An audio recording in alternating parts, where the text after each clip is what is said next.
मैं उनको धन्यवाद देना चाहता हूं। लेकिन मेरे भाइयों, मैंने सन 1992 में नारा दिया था।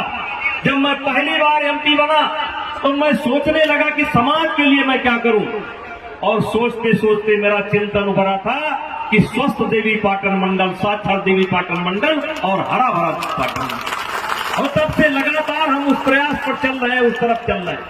मेरे बच्चों, मैं कह रहा हूं कि दुनिया क्या कर रही है मत देखो, आप क्या कर रहे हो ये देखो। आपका ये सांसद बचपन में गाय चराया है, भैंस चराया है, दूध निकाला, दूध निकाला है, और 300 रुपया ट्राली पर हमने भाड़े पर गन्ना लादा है नताई।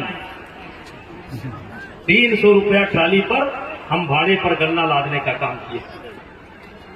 हम अपना दरवाजा साफ किए, हम आलू बोए हैं, गन्ना दौड़ दौड़ करके तब हल से बोया जाता था, कोई काम हम लोगों ने नहीं किया। मेरे बच्चों, मैं कहना चाहता हूं, ये शरीर एक ऐसी चीज है, इससे आप जितना काम लोगे, इससे आप जितना काम लोगे, ये शरीर आपको उतना आराम देगा, और इस शरीर को जितना आराम दोगे, ये शरीर उतना ही आपको कष्ट देगा। ध्यान रखना मेरी बात को। इस शरीर से जितना काम लेंगे आप, ये शरीर आपको आराम देगा, और इस शरीर से जितना, इस शरीर को जितना आराम देंगे, ये शरीर आपको उतना कष्ट देगा। और इसीलिए किसी विद्वान ने कहा है, कुछ लोग हैं जिनके पास एक्सरसाइज करने के लिए समय नहीं है। उसके लिए किसी विद्वान ने कहा है कि जिस व्यक्ति के पास व्यायाम करने का समय नहीं है, वो लोग लंबी बीमारी शीघ्र ही उनके दरवाजे पर आने वाली है, और उस बीमारी का इलाज कराने के लिए समय भी निकाल लें और धन भी निकाल लें। मैं कहना चाहता हूं, कौन क्या कर रहा है ये मत देखो, तुम क्या कर रहे हो ये देखो, मैं क्या कर रहा हूं ये देखो। और ये जो मोदी जी ने सांसद खेल प्रतिस्पर्धा का शुरुआत किया, पूरे लोकसभा में होने वाली है, पूरे देश के लोकसभाओं में हो रही है। हक है इस बात का कि कैसरगंज लोकसभा में सबसे बेस्ट तरीके से होती है, अच्छे तरीके से किसी भी लोकसभा में नहीं होती। ये कोई उत्सव नहीं है। हम लोग चाहते हैं गांव गांव में खेल हो, गांव गांव में खेल हो, हर बच्चा खेले, कोई खेल खेले, लेकिन खेल जरूर खेले।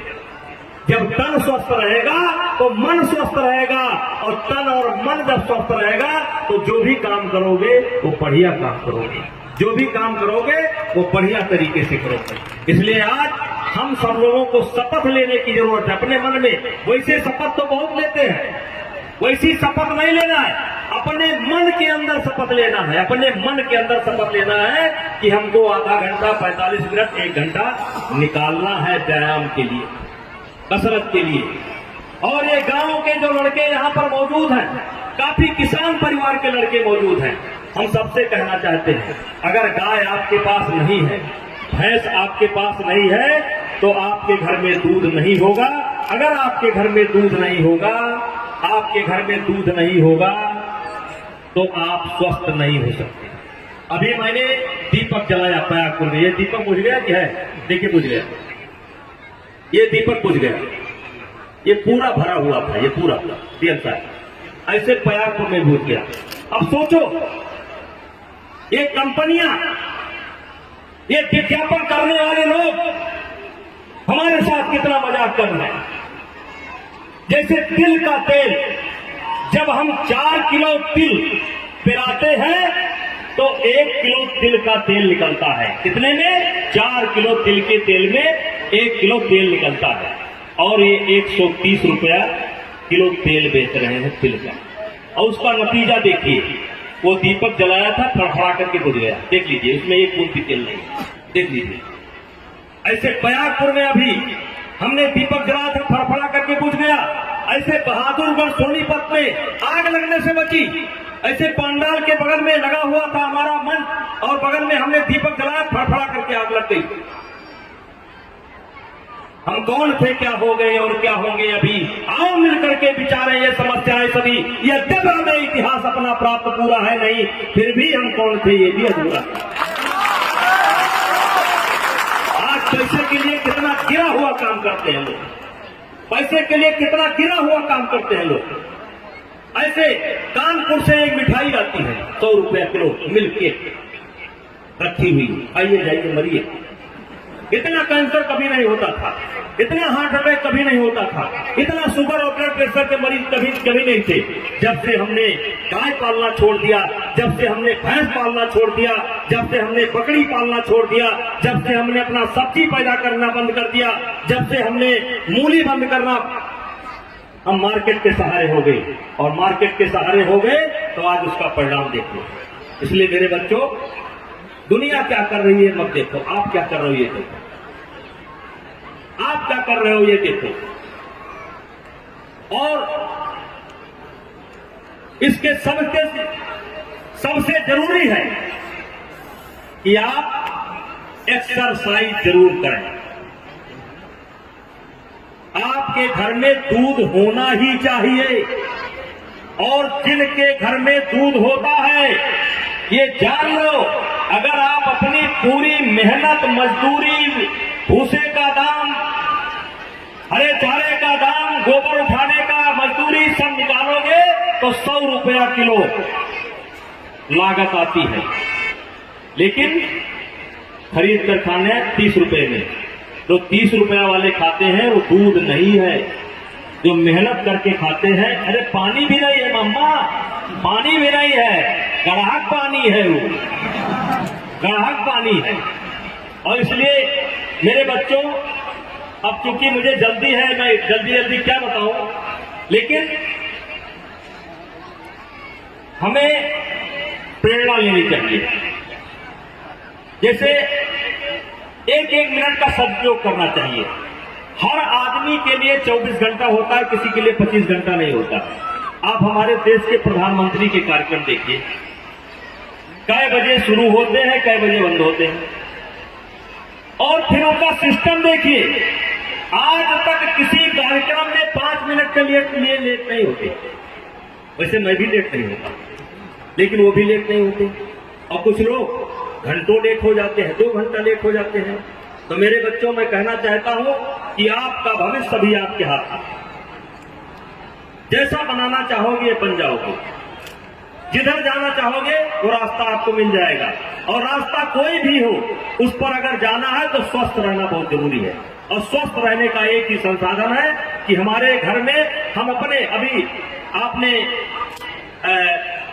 मोटे अनाज की बात की, मोटे अनाज की। या जानते हो, मोटा अनाज फैशन हो गया है। लोग कहते हैं आओ आज हमने मक्के की रोटी बनवाई। पहले मक्के की रोटी गरीबी की पहचान थी, कभी बाजरे की रोटी गरीबी की पहचान थी। आज गर्व से कहते हैं आओ आज हमने बाजरे की रोटी बनवाई है, आज हमने जो है मक्के की रोटी बनवाई है।